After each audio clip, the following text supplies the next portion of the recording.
Ahlan wa sahlan, welcome everyone. And I wanted to give a short overview of how it's going to run. Ahmed will speak for roughly 30 minutes or so, and we'll ask you to save all of your questions until the end. After he's finished speaking, I'll start taking a stack, so that what that means is raise your hand and wait until I make eye contact or nod at you, and then that means I put you down on the stack. I don't know everyone's names, so I'll refer to you by an item of clothing and your location in the room, and if you want to stand up and say your name, and if you're with an organization, feel free to do so. You'll have up to 3 minutes to speak, at which point we'll ask that you yield the floor to the next person. And I'll be giving you a little bit of a warning as your time goes up. So, goes without saying to keep everything respectful and honoring everyone's points of view and right to speak. After about 4 or 5 questions, we'll turn the floor back to Ahmed to answer questions directed at him or to comment if he likes on what we've been discussing. So we're using that format in order to generate a discussion instead of sort of a top-down expert sort of situation here in the room. So thank you in advance for following these guidelines. And I'll remind you of that after Ahmed's talk again. So it's a great honor to introduce fellow countryman Ahmed Maher to you today. There was a time when I thought I'd never witness a day like January 25th.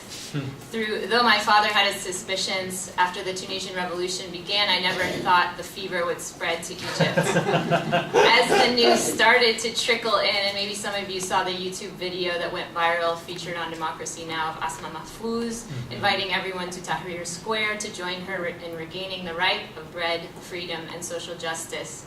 The group behind much of that social media activism leading up to January 25th and afterwards was generated by the tenacious, fearless 6 Abril, April 6th youth movement, founded several years earlier by Ahmed Maher, Asma Mahfouz, and others.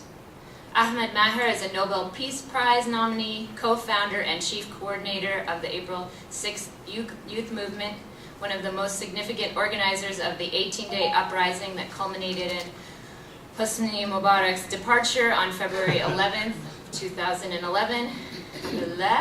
In Maher's words, the Egyptian revolution is an ongoing struggle towards many goals.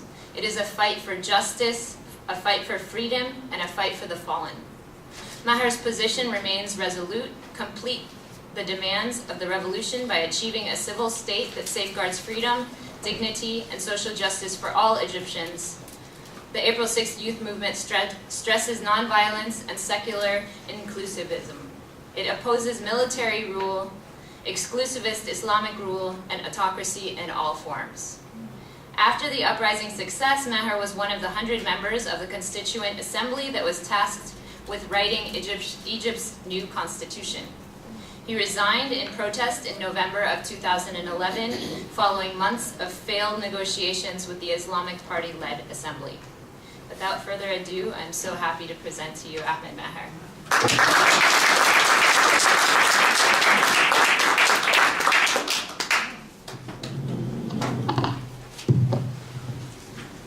Thank you for the presentation, and thank you for this hospitality, and I think it's a good opportunity to talk with you and talk about Egyptian Revolution or Arabic Revolution, not Arabic Spring, because I don't like this name. Arabic Spring does not exist.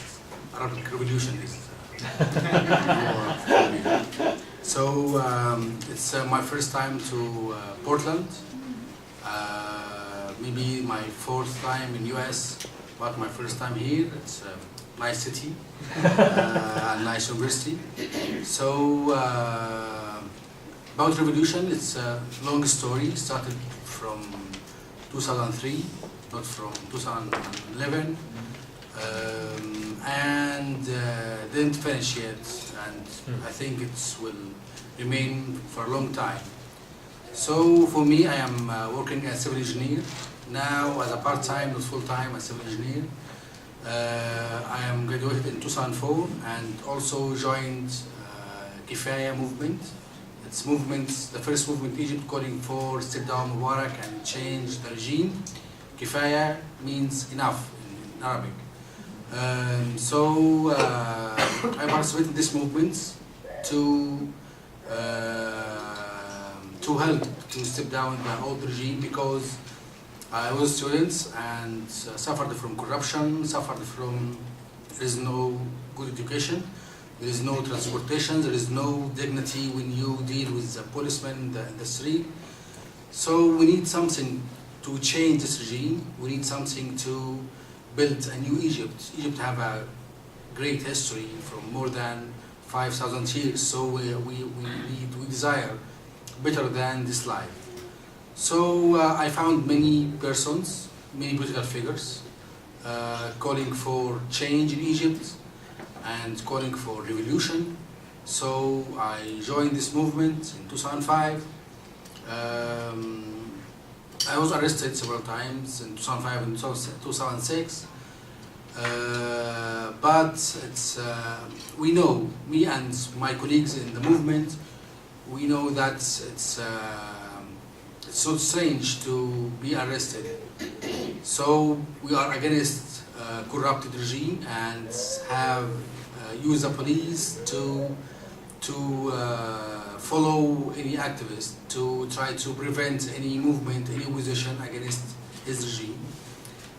State security in Egypt controlling everything before the revolution and unfortunately after the revolution. So we began to organize demonstration against Mubarak regime from 2004, 2005, 2006, 2007.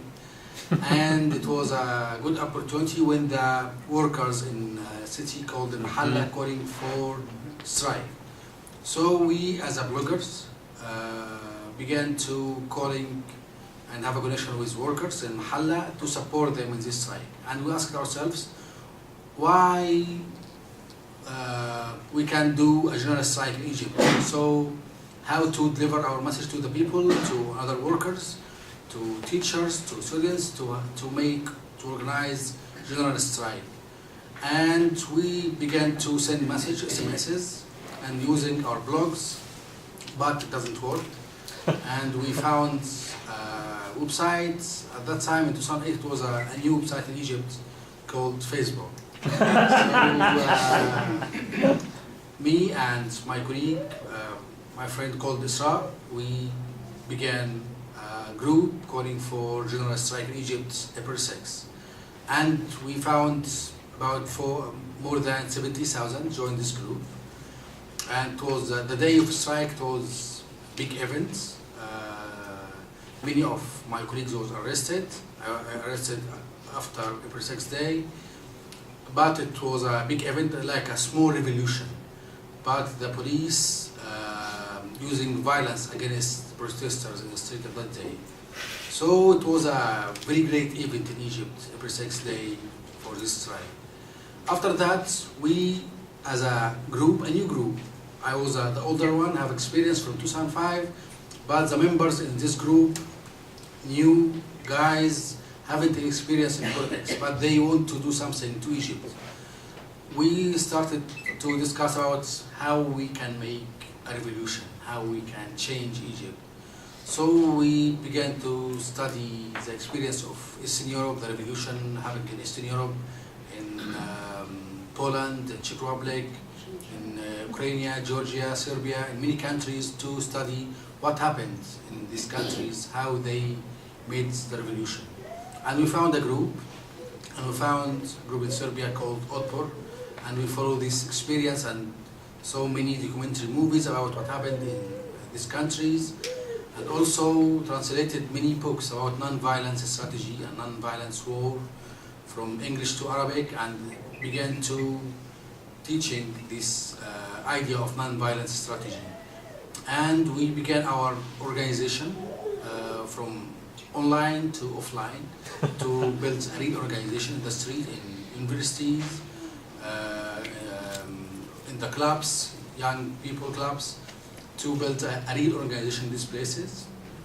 And we caused many events in 2008, 2009, and the police began to follow us, try to prevent us from continuing our events.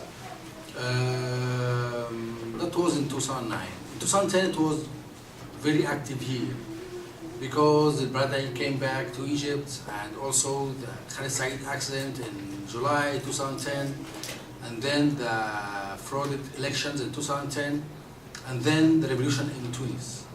So it was inspiring to Egyptian people that we can do the same. And 25th day, 25th of January, it was event of Police Day. So every year we organize events calling Thugs Day against police, because the police now in Egypt are thugs, not the police, not protecting people, they protecting the bad regime. So we started this event on Facebook and cooperate with Khalid Said Facebook page. Khalid Said was killed in Alexandria in July 2010. So we began to cooperate to organize demonstration in 25th of January, and it was a revolution. But that finished. We spent 18 days in Tahrir Square. I think you saw that in the TV. And it was great days. All political parties cooperated together to step down Mubarak. And Mubarak left the authority in February 11. Then the SCAF take the authority in Egypt. And we said, who is this guy? Then we wait to negotiate with them. Who is this guy? So the military calling us, me and Wal Ghunaim and Asma Mahfouz and many key persons in the revolution, and we met them in February 13. And they said to us, you are our sons, you made a great job. But we said, it's revolution, we need to change this regime, we need to change the cabinet, change the police, change the rules, constitution, many things. And they said, okay, don't worry. The next week we will meet again and discuss about this. And they do nothing. So we organized another demonstration in February and March and April to calling for revolution. We have demands for revolution. So we need to have a real change in Egypt. And they lying. The SCAF, the military council lying about that. So the conflict between us and the SCAF began in July 2011. They refused to achieve any demands of revolution. They continue to protect the old regime, the old generals and police, the businessmen from the old ruling party. So the conflict began, and they made a statement against the April 6 movement. They said the April 6 movement cooperate with West, and they take money from abroad to destroy Egypt. The same rumors like Mubarak. These rumors, Mubarak used it against the opposition before the revolution, and the SCAF used the same rumors against the April 6 movement after the revolution. And Muslim Brotherhood and the Islamic groups. Okay. The Islamic groups began to cooperate with SCAF. Thank you. Began to cooperate with SCAF against us, and they use the same rumors against us. And because they are well organized and have money and all the organizations, they won the elections, the parliament elections, more than 70%. And the liberal groups and revolutionary groups just less than 30%. So we keep struggling and keep demonstrating also. And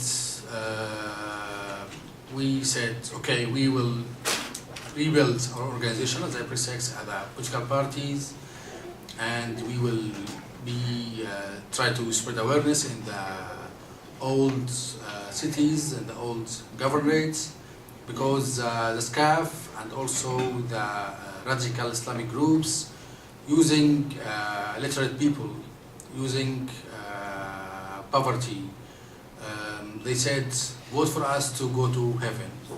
So we have a very hard work to talk about the revolution demands, to talk about freedom, talk about justice, social justice, equality, citizenship, transparency, accountability.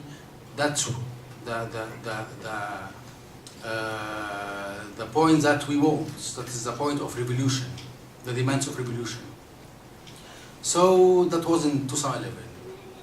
Very quickly, about 2012, it was elections, presidential elections.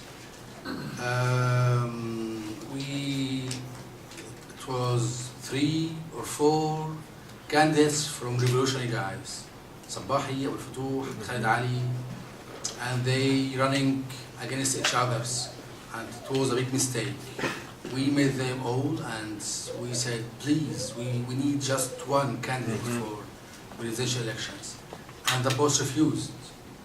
So it was a big mistake, and the second round was between Morsi and Shafi.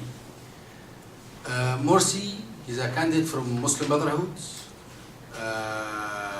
Muslim Brotherhood have many problems. They are a pragmatic group and they cooperated with the SCAF against us.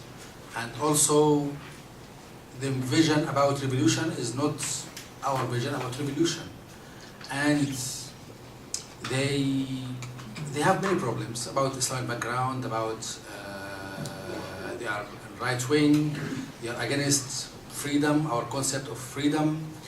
So it's Muslim Brotherhood or Morsi, and the second candidate was Shafi. Shafi was prime minister during the revolution, and he was minister of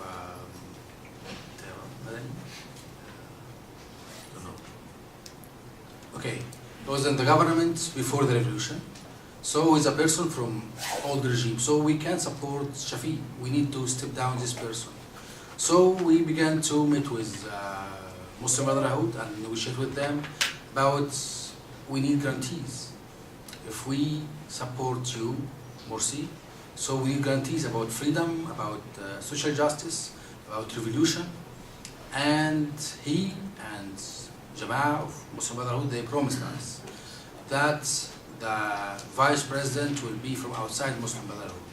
The prime minister will be from outside Muslim Brotherhood. And we will have a good constitution, have all demands. Constitution totally agreed from all the political parties. Constitution for Egypt, not for Muslim Brotherhood. So we and many groups supported Morsi in the elections. And another revolutionary groups boycott the elections. So Morsi won the election with 51% with our support. And he promised us. After that, I was a member in the Constitutional Assembly, and they promised us that it will be very good constitution, defending about freedom, dignity, social justice. And they agree about everything in the beginning. After that, after 2 or 3 months, they bluff us, or they ignore any promises. And the first draft was very bad draft of the constitution. So I withdrew, and many liberal members withdrew from the assembly. The conflict began with the revolution and Muslim Brotherhood in October and November 2012. Muslim Brotherhood, they ignored any promises about compromise, about social justice, about freedom, about change the old regime, about everything. They ignored anything about the cabinet, about the alliance government, about the prime minister, about the vice president, or the advisors. And they use the same rules of the old regime, the same mentality, the same police, the same behavior, the same strategy. So the problem began at that time between the revolutionary, or not revolutionary, secular, liberal groups against Muslim Brotherhood and the authority. And they use the same violence against protesters, against opposition. They use the same rumors against opposition. So it's not bad. Maybe sometimes you think that it's bad, but it's not bad because we break the barrier of fear. So now, okay, we can demonstrate against regime, we can do it against Morsi, but we need more to build a real alternative. We need to build a real alternative to running for the elections, to running for next parliament elections, to running for next presidential elections, maybe leading for another revolution to correct the way, maybe. So we need a long time to keep our struggle as a youth movement, as a revolutionary movement, as a opposition, to build a new Egypt. Maybe sometimes someone think about it's very bad situation in Egypt now. So it's a lot of violence in the street. Yes, it's a lot of violence in the street sometimes, but also there is many efforts to stop violence. There is many efforts to negotiate. There is many efforts to build a new structure of political parties. I think it will take a time, like what happened in the revolution in Poland. They spent more than 10 years after the revolution. In Slovakia, in Czech Republic, in many countries, they spent many years after the revolution to build a new regime. So till now, we're suffering from the new regime, or not new regime, the old regime. The regime is not person, it's not Mubarak. That's right. Regime is rules, constitution, law, behavior, many things. So we fighting now against old regime, and we keeping our struggle to have a new Egypt. Thank you.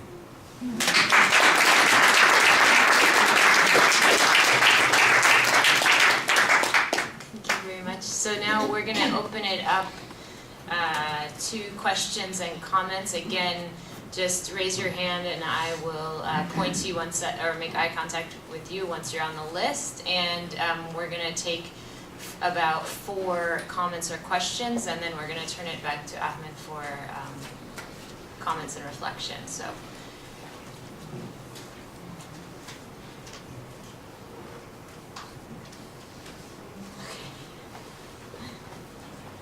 Okay, so you can start, followed by Todd. I'm really curious about the role of the nonviolent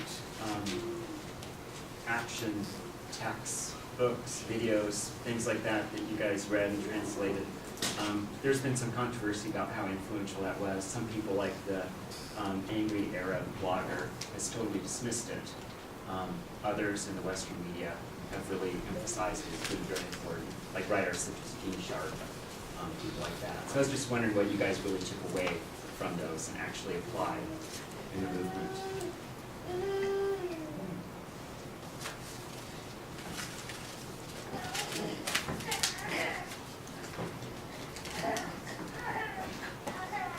Okay, so then we have Todd, and then we have you in the blue plaid. Thanks, Ahmed, for that presentation. That was very informative and helpful. And just a couple questions. So you were talking about, old regime, the new struggle that's going on now, and the disillusionment with the Brotherhood. And so for instance, there have been the elections in the Journalists Union and the universities where the Brotherhood has been defeated. And then there's an attempt to organize, and I'm not an expert, so this question, please help me. But in the National Salvation Front, there's an attempt to organize sort of the forces which are not with al-Baradei into a more left-wing worker, student, secular alliance. So if you could just speak some about what are, in addition to April 6th, how were those student elections organized? Who does it? Are there groups? Are there parties? Is it trade unions within the Journalists Union? Just talk a little bit more about sort of where you see the kind of the organizational opposition to this new regime coming from. So just any of the details on that. And if you think that it's gaining momentum, or, I think you're right to say this is a decade-long struggle, but in the kind of next year, do you feel like things are heating up and there's going to be a confrontation sooner rather than later? Or is this a period of kind of, you know, we've got 2 or 3 years to do patient, slow organizing? So just some more thoughts on how things are happening now. And we have the woman in the brown shirt and then the man in this green plaid here. Oh, Forget about did you? Sorry, you're first, and then the woman in the brown shirt. A lot of plaid in this room. Sir, I wonder if you might, well, two-part question. If you'd expand a little more on the nature of the Muslim Brotherhood. I think some people in the West have a conception that it's a very radical Islamist, even terrorist organization, and my limited understanding is that it's quite a bit more diverse than that. And I wonder to what extent you feel that they're in a position to take a leadership role in Egyptian politics right now, and what your feelings are about how good that would be for the people of Egypt if that were to happen. And then my other question was, which was prompted by Todd's remark, is that whatever did happen to Mohammed al-Baradei, I think some people were hopeful that he might take a leadership position in the new Egypt, progressive, relatively progressive political voice, and maybe be the next president of Egypt. I've heard nothing whatsoever about him in at least 6 months, so I'm curious where he's at. We're going to take your question and then pause for a response from Ahmed. Are the emergency laws still in effect, or does the individual have some protection against authority?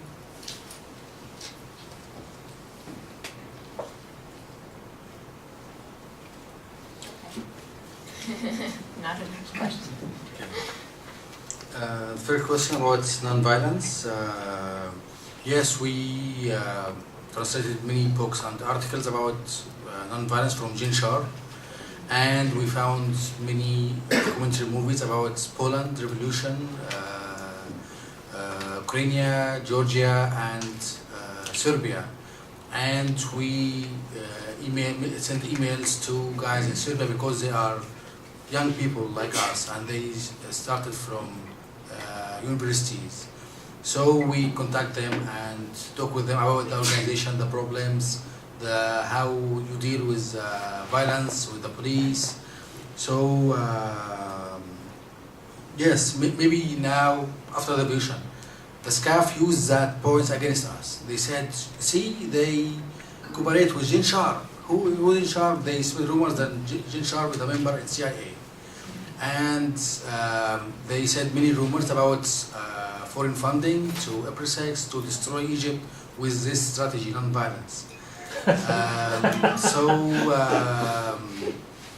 Already, I didn't meet Jin Sharp ever, but I met his office after the revolution, not before the revolution.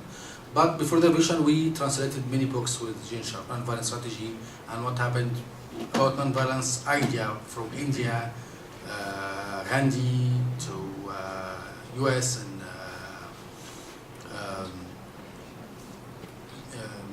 Martin Luther King. Martin Luther King, sorry, and South Africa. So we found many documentary movies about that and translated to Arabic. And it was also Arabic website called Academy of Change. It's an Arabic website, help us to translate these books and these movies and give us training before the revolution and after the revolution also. About election in the universities, the anti-Muslim Brotherhood won the elections, more than 65%. Anti-Muslim Brotherhood or the opposition in the universities, they are from April 6 movement, Masr Qawiya with Abu Futuh, the Dastur Party with Bradai, and Dar Shabi, the Egyptian Stream with Sabahi, and also students, individuals haven't any political stream or party. So these groups united against Muslim Brotherhood and they won the election in the universities. And also the leader now in the student union from outside Muslim Brotherhood, he won the election with 60%. So it's good. It's will lead us for balance in Egypt if we do the same outside the universities. In the elections, parliament election now, Salvation Front said they will boycott the elections. And for my opinion, it's a big mistake, for my opinion.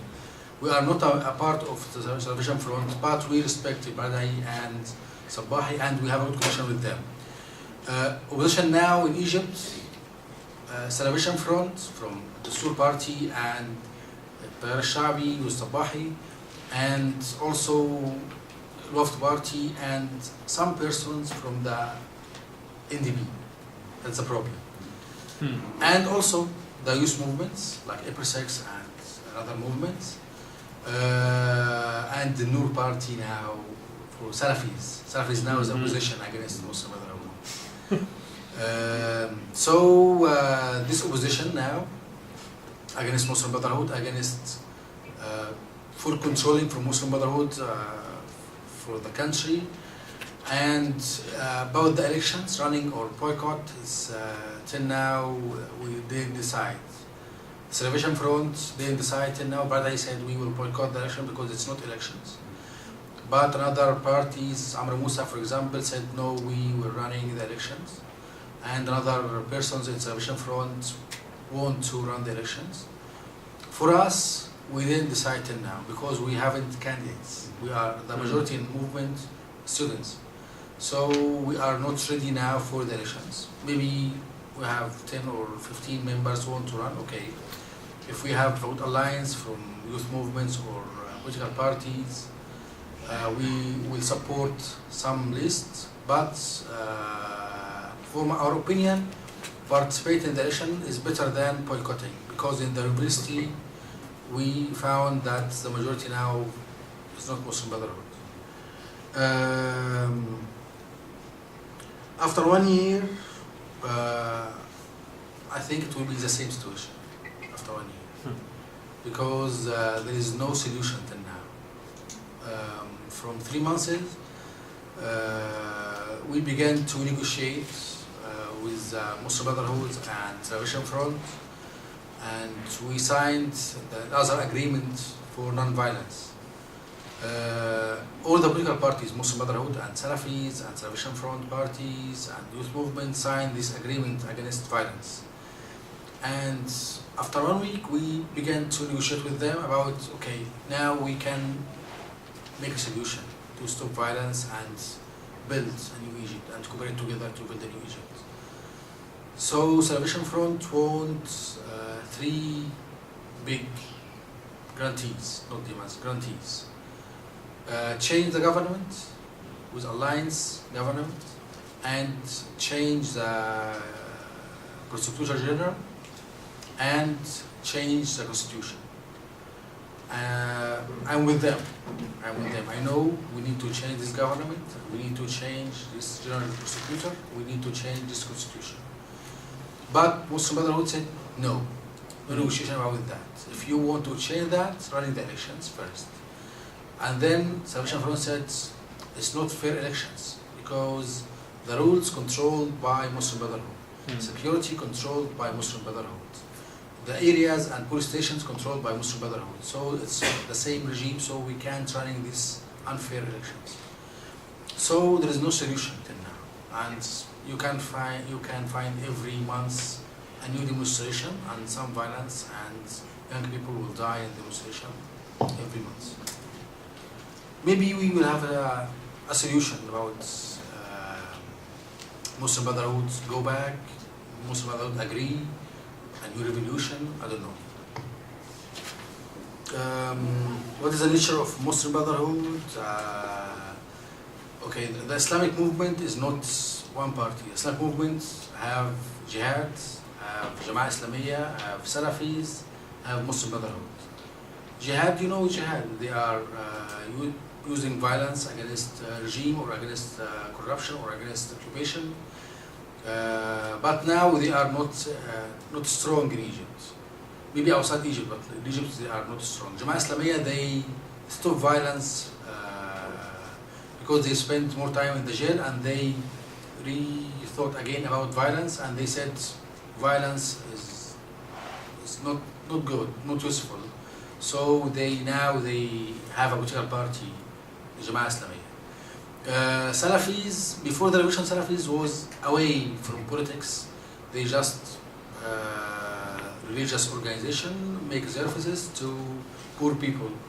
but they are radical.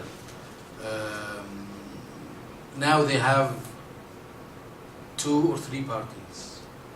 Noor Party, they was alliance with Muslim Brotherhood before the elections, but now they are in opposition. And the new Salafi party called Raya and the Watan party. It's new parties. Salafis have the same ideology with Salafis, but alliance with Muslim Brotherhood. So we have 3 parties in Salafis. They're not using violence, but they are more radical than Muslim Brotherhood. Muslim Brotherhood, they have Islamic background. They are the beginning of Islamic movement in the Middle East from 1928 about Islamic nationalism, the new Islamic project in Middle East. So they dream about the new nationality or Islamic nationalism in Middle East or Arab region. That is the project. But they are moderate more than Salafis, but they are pragmatic. I think they are lying all the time. Maybe Salafis not lying. From my perspective, Salafis is not lying. Salafis is just concentrated on Sharia law, nothing else. They are not politicians. They want Sharia, nothing else. But Muslim Brotherhood, they can play, they can lie, they can use religion in politics. There's a problem with them. They're using religion in politics. That is the main problem. What about Baradei? For April 6, we consider Baradei as our leader or our Chairman? yes, not chairman, but our reference. We respect him and we supported him before the revolution and after the revolution. And we talk with him one time every 2 months to think about what happened in Egypt. And all the political movements, the young people, they like Baradei and they supported Baradei. But he is not politician, can play. He is believe in principles. So when he found the election is a fake game, he said, I will not running the elections. And when he found the next parliament election is a fake game, he said, I will not running these elections. So we love him because he have a principles. And he support us and we support him. About what the possibilities if he can be leading for the new revolution or the new wave. I think he already leading the new wave now, and he from the most important person in the Salvation Front and opposition now in Egypt. And Muslim Brotherhood don't like him, and they fighting against Baradei. So we wish that he will be the next president. I believe in him. Personally, I believe in him. About emergency law, no, now emergency law doesn't exist in Egypt. But the problem, there is no law in Egypt now. Anyone can do anything in Egypt without any law, without any constitution. The new constitution said anyone arrested, the police must to inform his family about his place within 12 hours. My colleagues arrested and they spent more than 2 weeks in the jail, and I don't know where is the place, where is the jail. So no one respects any law, no one respects any constitution now in Egypt. It's a power. Who has the power? The police, Muslim Brotherhood. Anyone have the power, he can do anything. So we're gonna go with the person in the green plaid, followed by Ashley Smith, myself. Assuming that was me. Yes. Sir, if you could speak of, I would like to know if there is a unified socialist party in Egypt, and if you could let us know if, what, for example, what level of organizing is going on with that party in various parts of Egypt, And if you have seen the formation, especially with a powerful labor movement, if you've seen the formation of working people's assemblies in parts of Egypt, I'd be interested to know that. Thank you. Thanks, Ahmed, for your talk and all the things that you've been saying in response to questions. It's really educational. I'm learning a lot. I just had questions about Morsi and power, and particularly his decision to sign on to the IMF structural adjustment plan and what impact that's going to have on Egypt. And a similar question around the relationship to the Camp David Accords and to the question of the Gaza tunnel. So the question of Morsi's economic project and then the relationship with Palestine.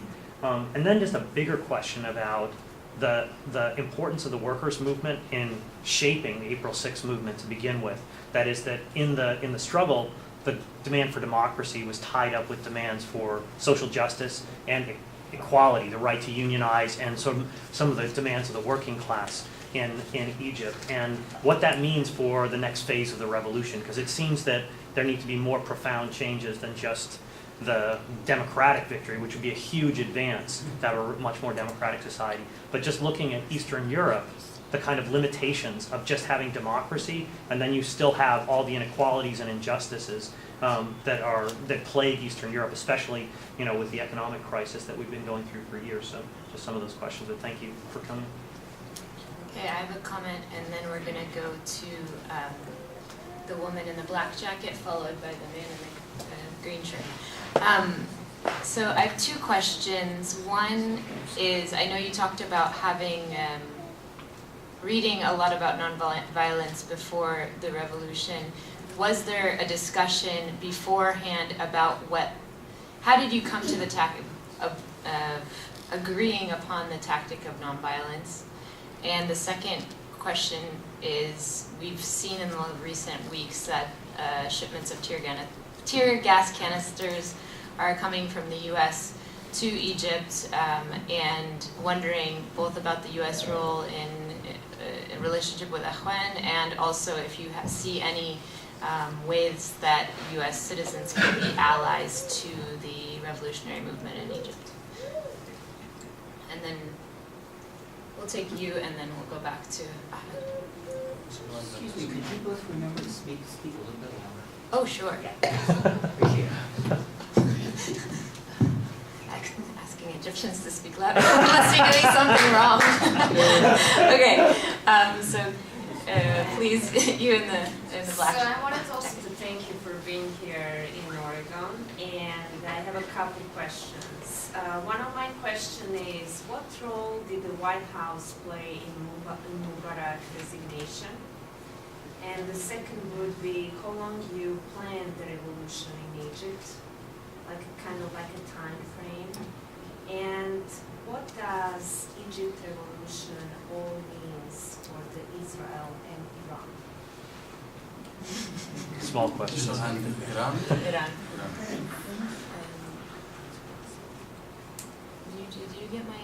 You were asking about my questions. The first one. The first one was the discussion that Sita Abril was having regarding nonviolence or a violent struggle or uprising, whether that was even a question or how you came to focusing, and whether that has changed with the lack of movement at this point, or just curious. And we'll take your question in the back, and then we'll come back to Ahmed. Thank you for being here. My question is, one is, you were talking about constitution and you were involved with that. What was your base of getting information about constitution? Was it like a human rights, 1948, Charter of Human Rights, or India Constitution, United States Constitution? How did you guys came up with the constitution to talk about it?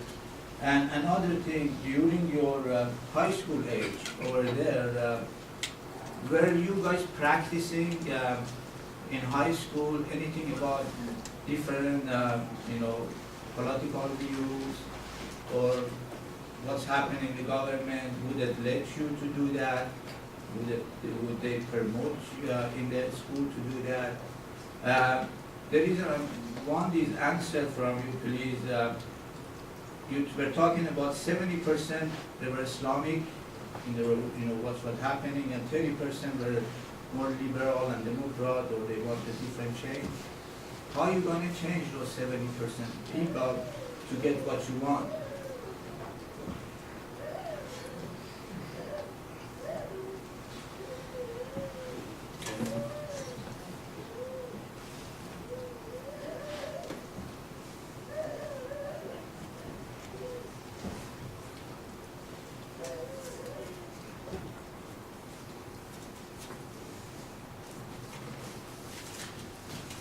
My paper is finished.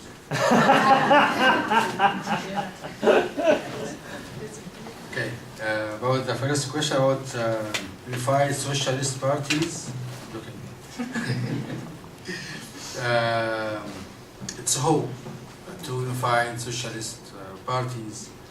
We have many socialist parties. We have Communist Party. We have Alliance, Socialist Alliance Party. We have Revolutionary Socialists, and we have Socialist Free Socialist Egyptian Party. We have many, and every party have ideology, communist or social democratic, something like that. So we have 4 or 5 socialist parties.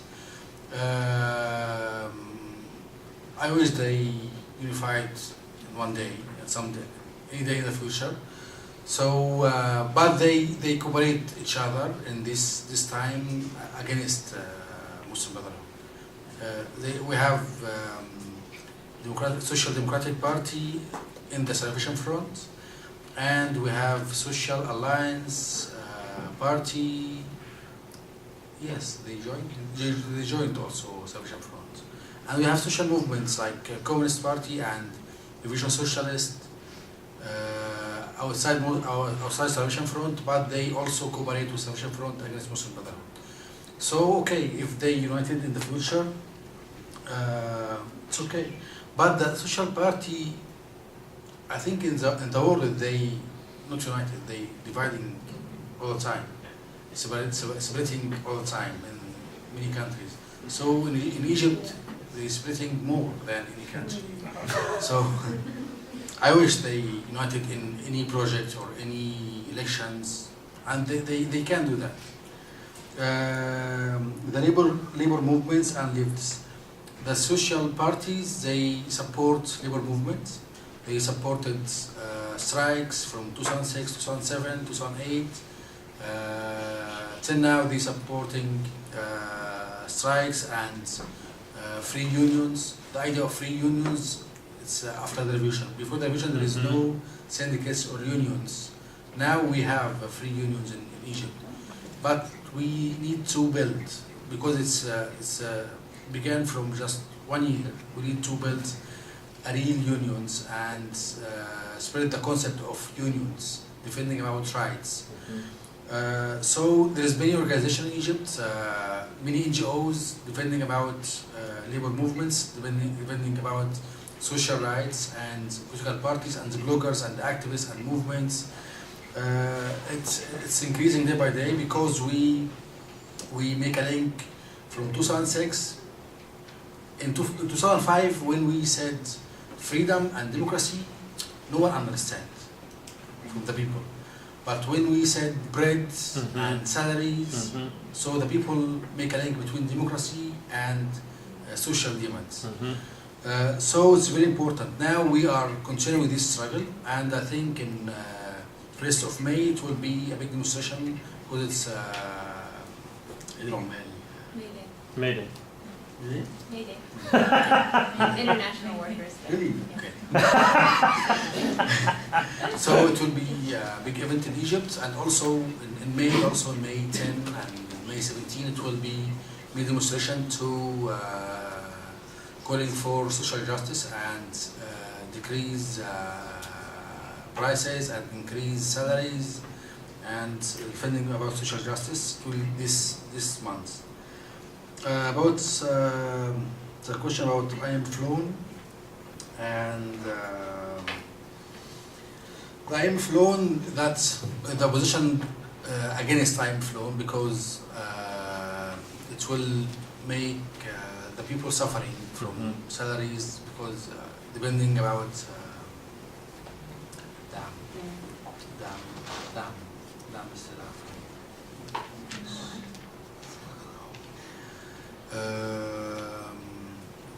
the insurance, it will decrease the insurance or supporting to the poor people. So Social security? social security, yes. Welfare state. IMF loan will affect about that. So the position against that. And also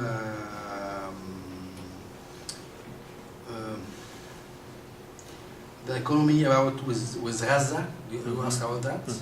Okay, the economy with Gaza. We have a problem with that because there is many tunnels between Sinai and Gaza, and there is many fuel sold in Gaza every day, and we haven't fuel in Egypt now.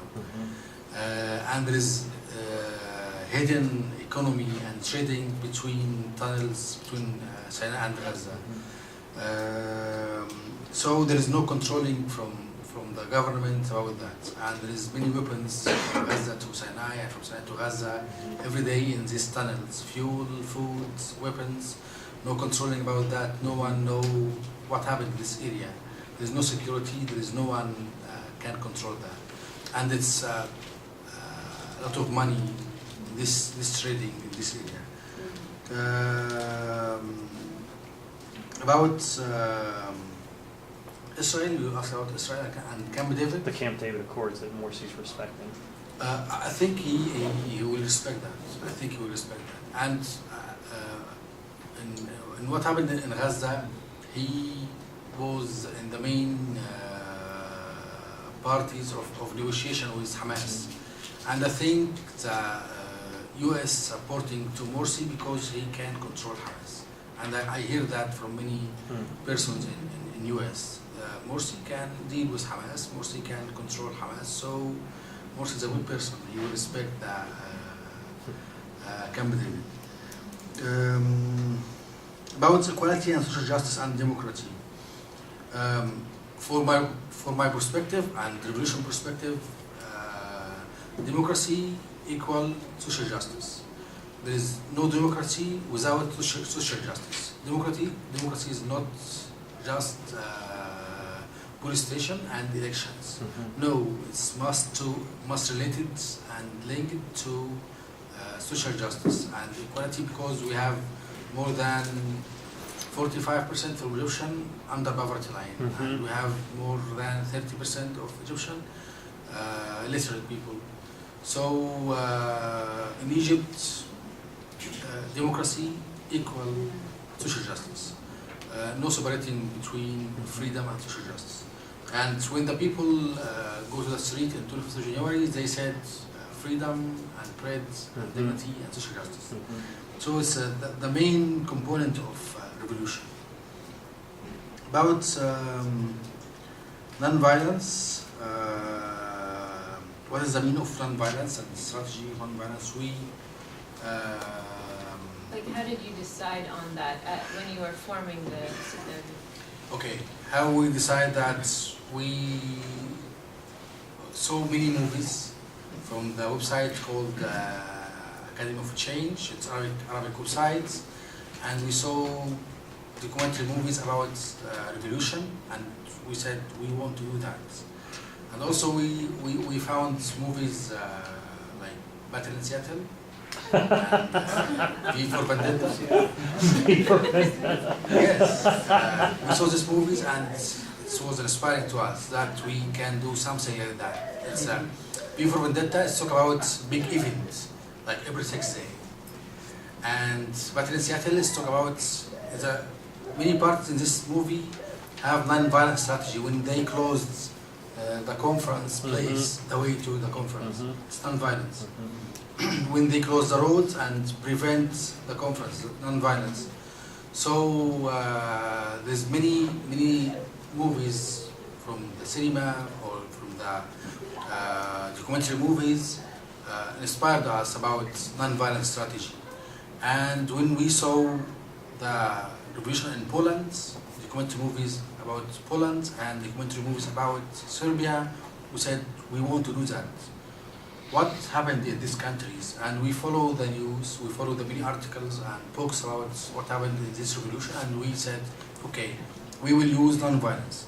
Non-violence is not only peaceful way. Non-violence is it's war. War using many tools to destroy the power of your enemy. How to make parallel media. Your enemy, the regime, controlling media, controlling police, controlling army, have money, have businessmen. So you must to cut his relation with these resources. You must to build a parallel resources to can deliver your message to the people. Why this regime is the authority? Because he governed the people. He used authority. The people, he control the people with his authority. So if you make the people then don't respect him, so you will cut the link between him and the people, and you can mobilizing people against him. So you will decrease his power and you build your ability for the revolution. It's many books about non-violence.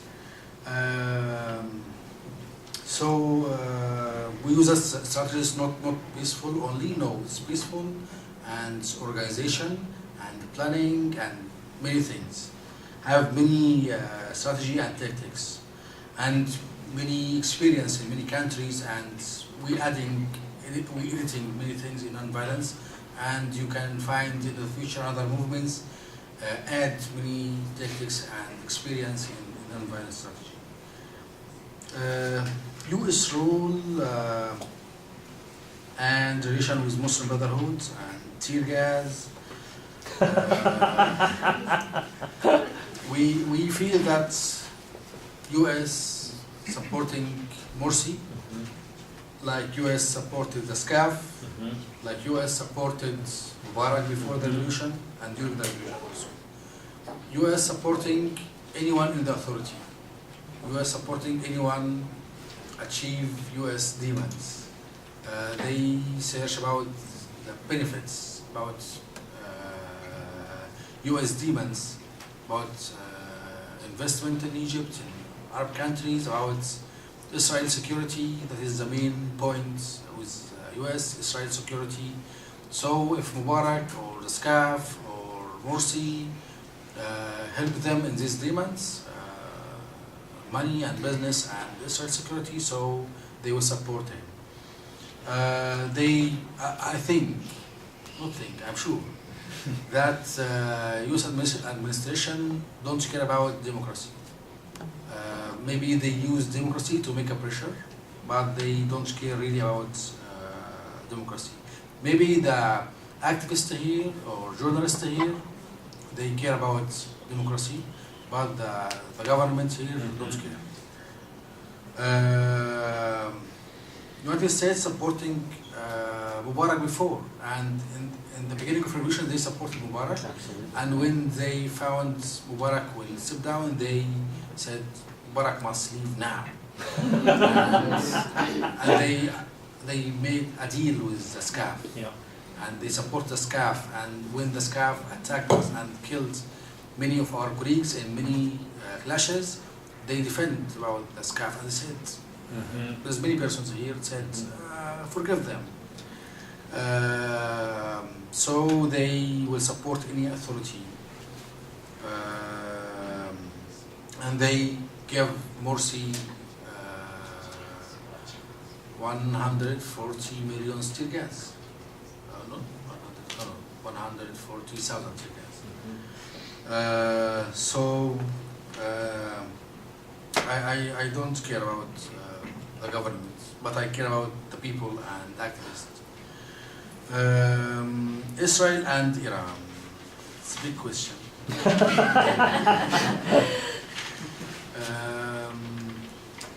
Sure, no one wants war in Egypt or Arabic countries. No one wants war, but also we must to support Palestinian rights, and we must to support the rights to defend and the right to live.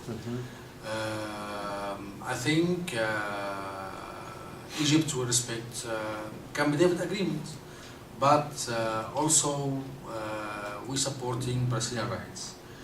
I don't know what is the relation now between Muslim Brotherhood and Israel, but we heard many American news that there is a cooperation now between Morsi and Israel.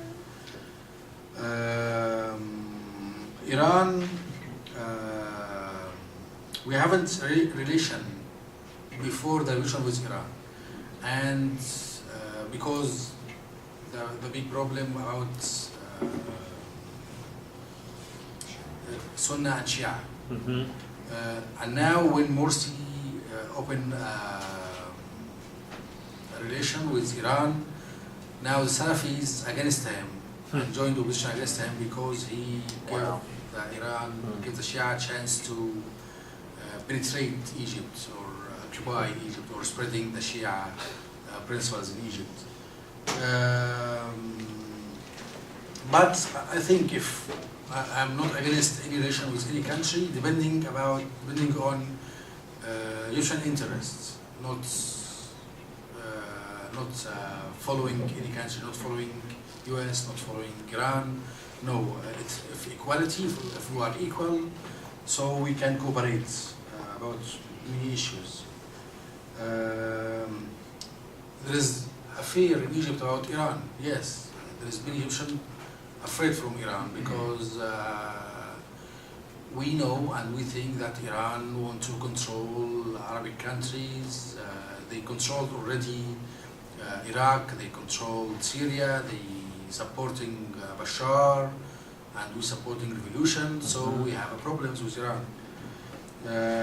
Maybe Morsi tried to make a relation with Iran because he want to make a pressure on US. I don't know. There's many articles talk about that. He opened relation with Iran and Russia to make a pressure on the US. Maybe. Constitution, how we got information. In the beginning, before the constitution process, we make a campaign called Write Your Constitution. On the internet and many meetings and many conferences and many places with many NGOs talk about constitution.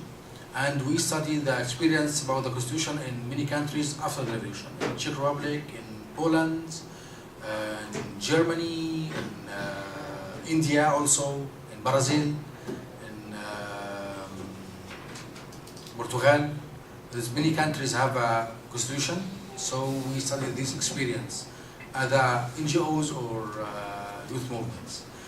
And when I was a member in the Constitutional Assembly, we do the same. There's many experts came to the Assembly, and we go to many lectures inside the Assembly about the Constitution, how to write a Constitution, and what's the articles, what's the principles.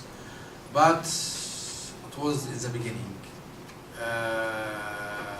After 3 months, the majority, Muslim Brotherhood, they change everything. They depending about the old constitution, and they make just editing about many articles, and they said that's constitution.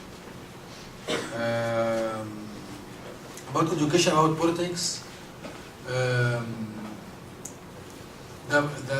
activists in Egypt didn't learn politics or political science, but they learned it by practice. They vloggers, they are activists, they participate in demonstrations. They are not expert or have academic learning in political science. And in schools, we didn't have any information about politics. But now after the revolution, there is many subjects in the schools talk about politics and political parties and something like that.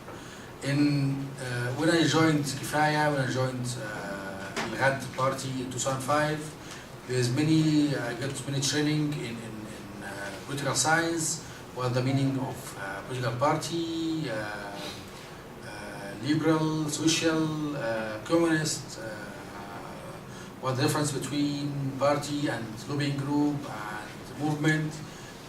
So there is many information. We can get it from experts, from professors, from trainers, from the internet, teaching ourselves in the movement or the political parties. And education now, there is some subjects after the revolution talk about political science. But we need more, sure, we need more in Egypt to learn in schools and movements and political parties. We need to have a training more about organization. We have a problem in Egypt in organizations. We haven't real political parties and we haven't real movements in Egypt. So we need more to learn. Thank you. So I'll take a few more questions. Please don't make them compound questions. One question per person, so we allow a lot of people to speak if they can. Suzanne, did you still have a question? You had one and then you left for a bit. Yeah. I don't know if it was addressed though, and if it was, my sincere apologies. I had a question about how you gauged the attitude of the Egyptian people after the downfall of Mubarak. Were they still, as a broad generalization, excited to continue working? Were they still engaged with visions of a better future, or was their initial passion of the January 25th revolution diminished slightly after they considered that one goal complete? Is that? Again, please. Did you understand? Please rephrase. So it seemed like all of Egypt came together, on January 25th and after, to accomplish the goal of bringing down the regime, of making Hosni Mubarak step down. But after he stepped down, was there still a feeling, did you see that people still had a vision or a goal, or did you feel like people's dedication towards the revolution diminished after the downfall of Hosni Mubarak?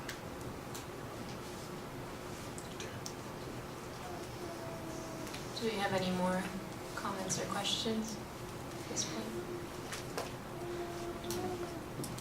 Okay, we'll take the person in the striped shirt. Obama fairly recently visited the Can you area. talk a little bit louder? Thanks. President Obama fairly recently visited the area, like Israel and stuff. How is that relationship in that part of that process for Egypt? That cooperation with other governments and stuff like that.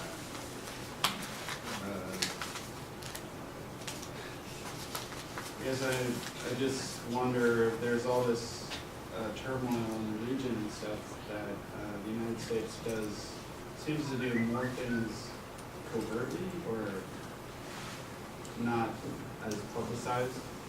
So does the Egypt government cooperate in building an effective process of governance and stuff like that with the United States, or is that just an independent process? Because you talk about the influence in the regions with Iran and stuff like that. Is there an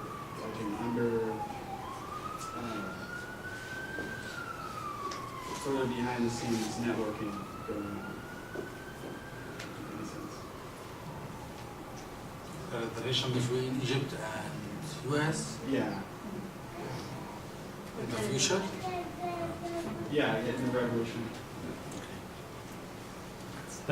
My understanding of the April 6th movement was that it was very underground and clandestine before the revolution. How did the organization change after the revolution? Or is it organized with local chapters, or how is the movement transformed now that there's more space to publicly organize?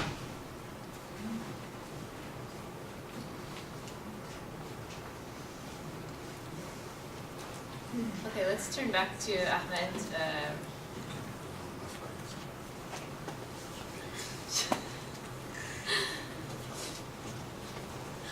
Okay. Go ahead, you can answer. So we have. Okay. The question about Muslim Brotherhood won the elections with 70%. So the question, how we can do that? How we can beat them? Okay. When Muslim Brotherhood won the election with 70%, it was after the revolution, and they were ready for the elections, organized, have money, have organization, and we were not ready for elections. But in the presidential elections, Morsi won the election with 51%. 51%, including Intersex and Revolutionary Socialist and many secular parties supported him. So he haven't the majority. In the parliament elections in November, they won elections because they were organized and the revolutionary movements not ready and not running the elections. But in the presidential elections, they won 51%. If we organize ourselves as a opposition, as Salvation Front or movements, I think we will win, because in the university, the opposition won the elections more than 65%.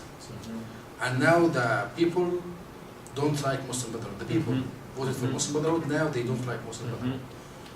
Sometimes when I walk in the street, I found someone said to me, Ahmed Maher. I said, yes. He started to attack me or started to blame me because I supported Morsi. So now the people don't like Muslim Brotherhood and they are against Muslim Brotherhood, but they need alternative. They need organization. That's the problem.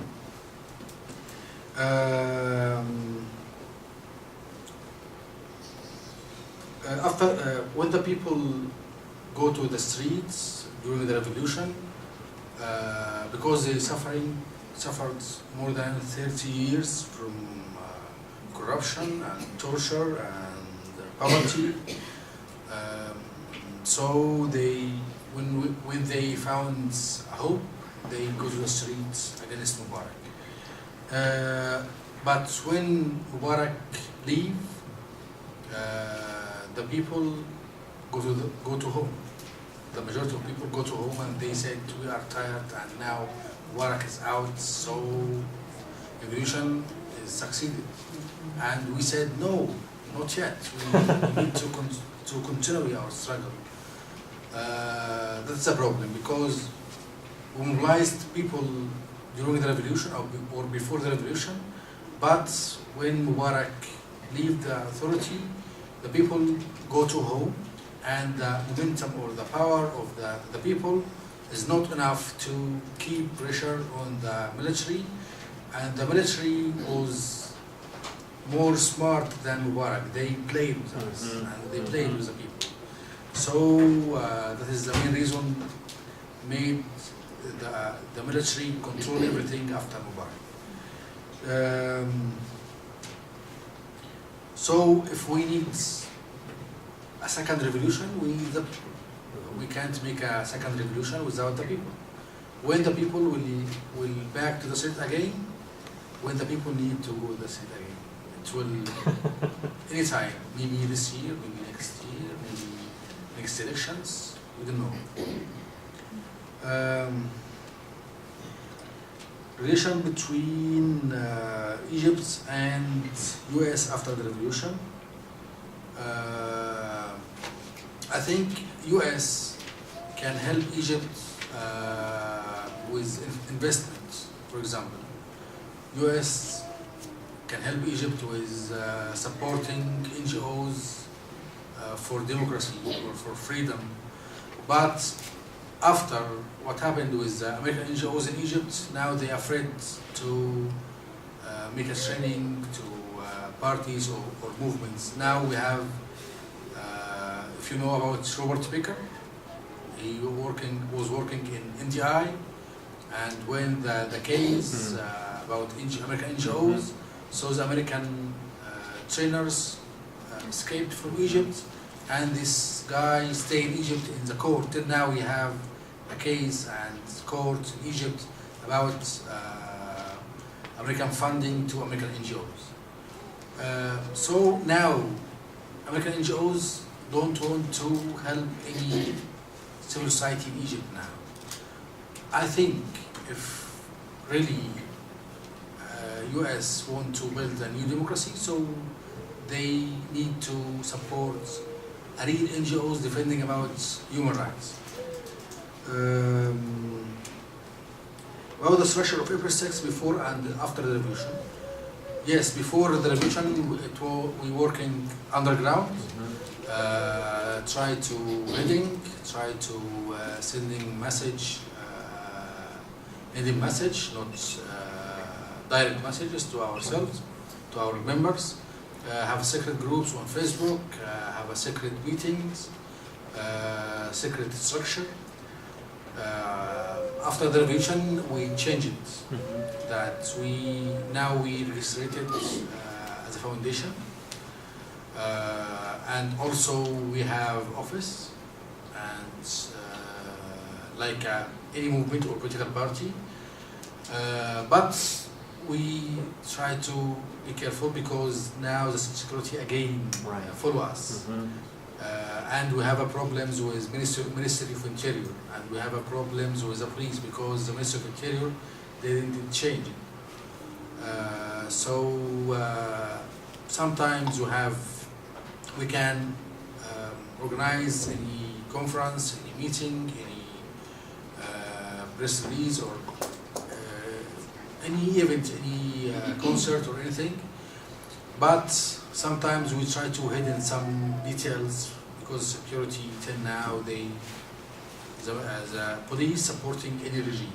They supported Mubarak and now they supporting Morsi.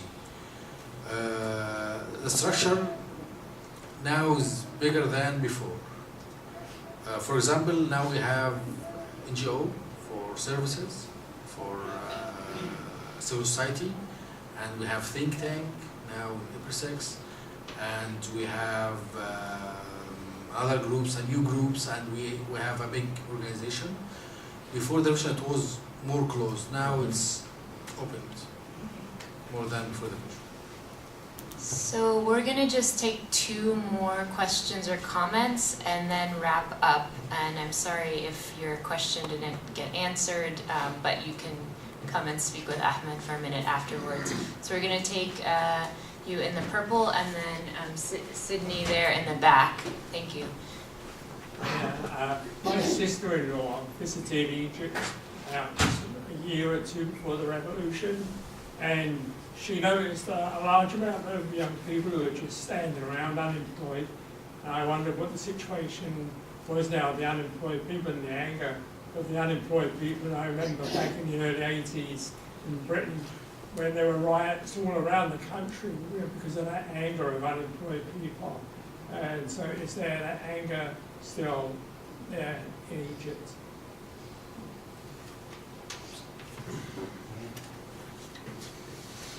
Actually, my question is kind of corollary to his. There are many forms of oppression, and economic is one of them. Do you believe that the passion for freedom and relief from the other forms of oppression, among the people, will stay strong beyond economic relief?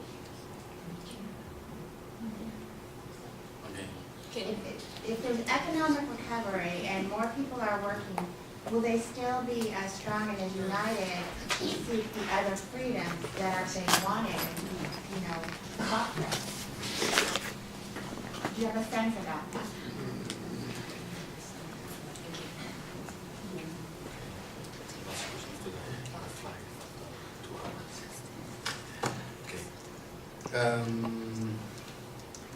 The first, about the anger about the unemployment, is it still in Egypt? No, the anger is more than before the revolution, because there is no jobs in Egypt. There is no jobs now in Egypt. There is no money, there is no salaries, no good salaries. So the anger is increasing day by day. If your daughter now visit Egypt and try to with taxi and talk with taxi driver, talk with anyone, the people now is angry more than before the revolution. Because during the revolution they said, okay, we win, and jobs were coming, and the money will coming, so there is no change, and it's worse now, unfortunately. It will, I think, I'm optimistic, and that said, that will lead for correct revolution, or correct way, correct directions.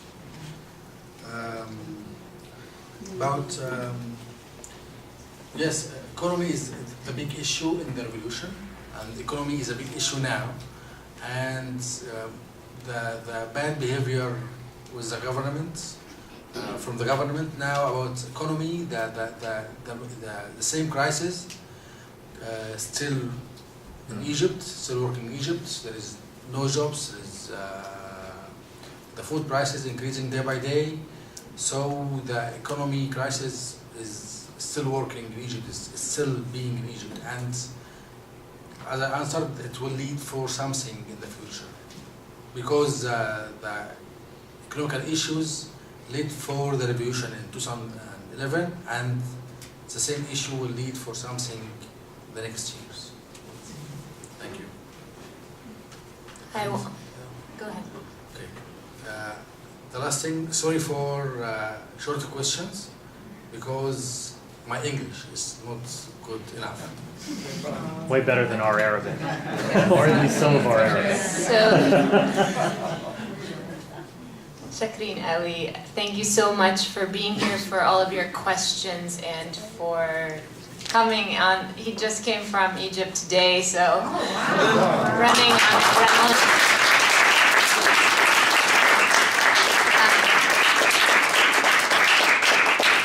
I want to encourage everyone to stick around. There's 2 panels coming up next steps for the Arab uprisings with Todd Cretion in the same room, and Iran, the Arab Spring, and U.S. imperialism in the room behind us.